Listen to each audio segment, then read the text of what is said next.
یہ دو لوگ بھی کل قیامت کے دن اللہ تعالیٰ کے عرش کے سائے کے نیچے ہوں گے۔ پھر پانچواں فرمایا رجل طلبتہ امرأۃ ذات منصب و جمال، کہ وہ نوجوان جس کو کوئی حسب و نسب والی عورت، کوئی بیوٹیفل عورت، کوئی خوبصورت عورت اس کو دعوت دے اپنے ساتھ تعلقات قائم کرنے کے لیے، اپنے ساتھ برائی کرنے کے لیے، اپنی خواہشات کو پورا کرنے کے لیے، اور ہر کچھ ہونے کے باوجود بھی یہ نوجوان کہہ دے انی اخاف اللہ، میں اللہ سے ڈرتا ہوں۔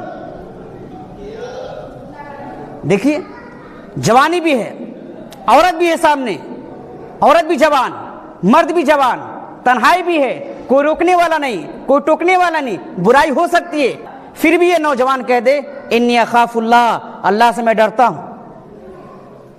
اسے نہ کل قیامت کے دن اللہ کے اپنے عرش کے سائے کے نیچے رکھے گا، ہمیں تو نہیں رکھے گا۔ حضرت یوسف علیہ السلام جن پر زلیخا فریفتہ ہو چکی تھی، فدا ہو چکی تھی، کمرے کے اندر لے گئی تھی، لیکن ان کی نیت درست تھی اور بھاگتے گئے، دروازہ کھلتا گیا، اور حضرت یوسف علیہ السلام بہت خوبصورت تھے۔ آدھی خوبصورتی اللہ تعالیٰ نے صرف اکیلے حضرت یوسف علیہ السلام کو دیا تھا، آدھی، اور آدھی میں پوری دنیا کو بانٹا ہے۔ 1 روپیہ میں 8 آنا پوری خوبصورتی اکیلے حضرت یوسف علیہ السلام کو ملی ہے۔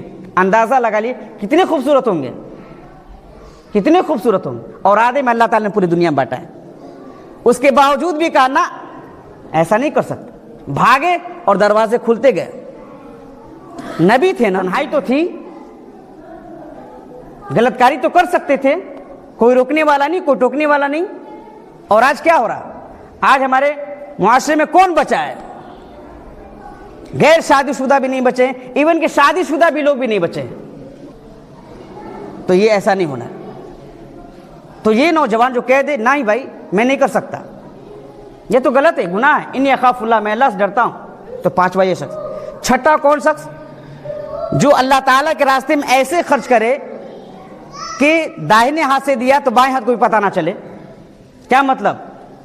چھپا کر دیا، یہ نہیں کہ دیا بھی اور احسان بھی جتلا دیا، دیا بھی اور ڈھنڈورا بھی پیٹ دیا۔ تو اللہ تعالیٰ نے قرآن کریم میں فرمایا یا ایھا الذین آمنوا لا تبطلوا صدقاتکم بالمن والاذی کالذی ينفق مالہ رئاء الناس، اے لوگو تم اپنے زکوٰۃ کو، تم اپنے صدقات کو احسان کے ذریعے تم کیا کرو؟ برباد نہ کرو۔ بالمنی والاذی، احسان جتلا کر اس کو برباد نہ کرو، اور دوسروں کو تکلیف پہنچا کر برباد نہ کرو۔ اس شخص کی طرح دکھلانے کے لیے اللہ کے راستے میں مال کو خرچ کیا ہے، ایسا نہ بنو۔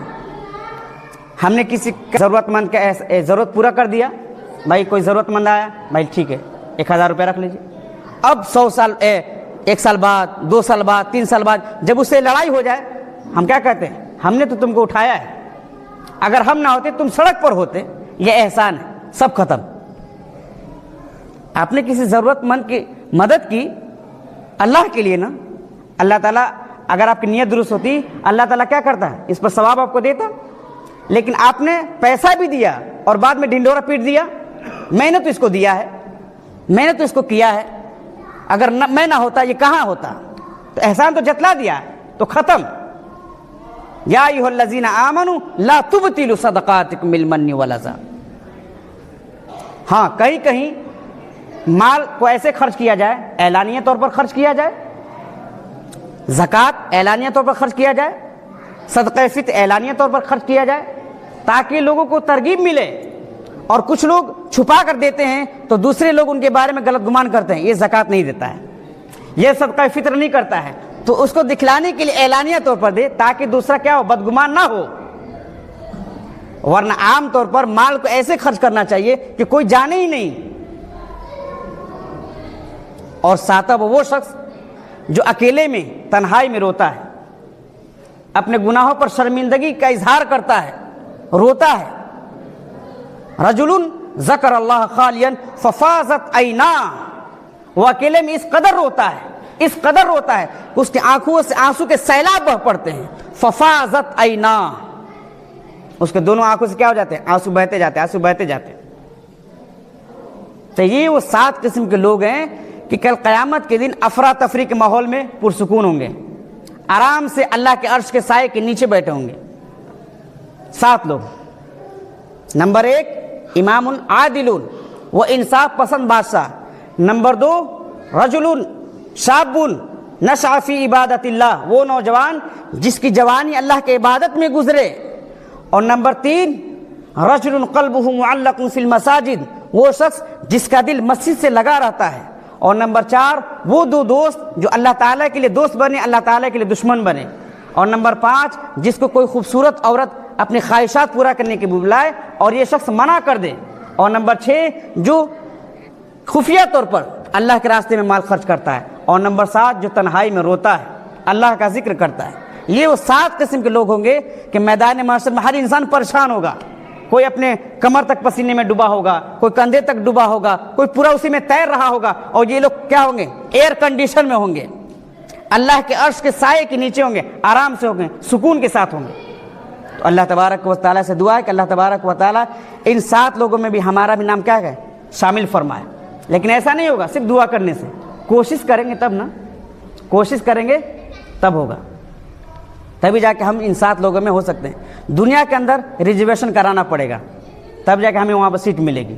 ایسا نہیں کہ وہاں پر 200-400 پیسہ لے گئے، بھائی ہمارا بھی 7 لوگوں میں نام لکھ دیجئے، ایسا ہو جائے، ایسا نہیں۔ دنیا کے اندر اعمال کرنے پڑیں گے، تب جا کے ان 7 لوگوں میں ہمارا نام کیا ہوگا؟ شامل ہوگا۔ اللہ تبارک و تعالیٰ سے دعا ہے کہ اللہ تبارک و تعالیٰ ہمیں کہنے سننے زیادہ اس پر عمل کرنے کی توفیق عطا فرمائے۔ وآخر دعوانا ان الحمد للہ رب العالمین۔